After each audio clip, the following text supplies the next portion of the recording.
Failure to me is when I make a mistake or things don't go the way I planned. It has such a negative stigma, but I think it shouldn't, especially in creative fields. Without embracing failure, I probably wouldn't have this channel or my job as a video producer.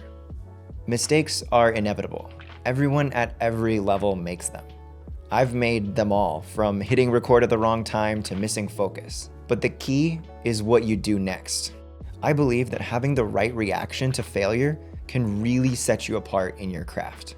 The most important thing in creative failure is to react constructively overall. Last year, when I filmed my chill nature B-roll, I struggled to do that. I filmed the vlog style portion with a wide lens, and I left the in-body image stabilization on. So my raw footage was full of that warping. Afterwards, I felt imposter syndrome.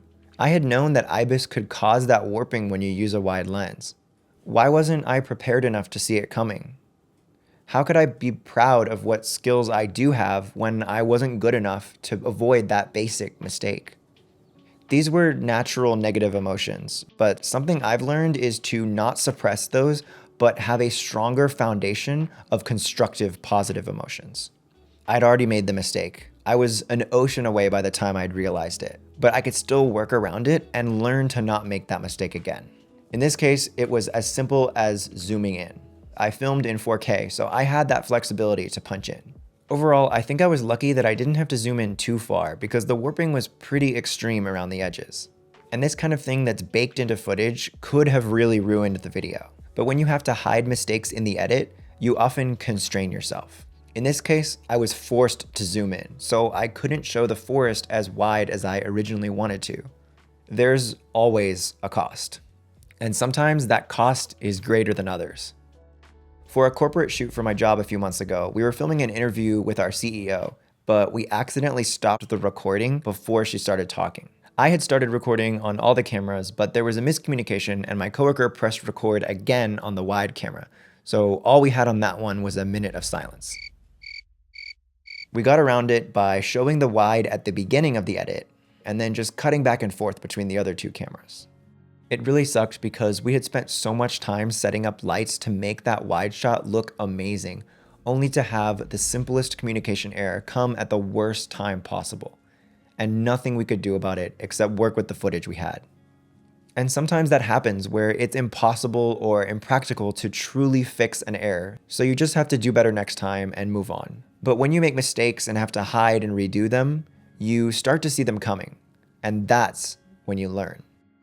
After I fail, I think about what I can do next time. Maybe I can have a different mindset or try something else or use a different technique. For my recent smartphone B-roll, although I am proud of it, I do have some feelings of failure. So I'm thinking about how I can improve next time, maybe by filming in a different location or a different type of food so the video isn't dominated by beige and red colors. I also want to work on my mindset because next time I want to be more ambitious and bolder with my shot choices.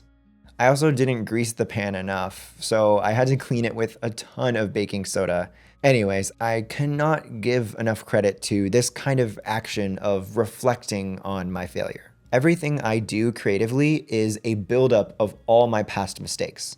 You may only see one part of that, like you watch my video, but ingrained into my videos are all the mistakes I made and learned from before that moment.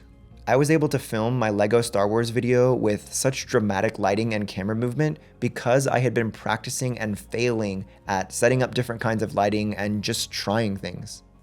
Then I was anticipating potential problems that maybe in the past I would have overlooked. That's what I believe defines success. It's the process of failing.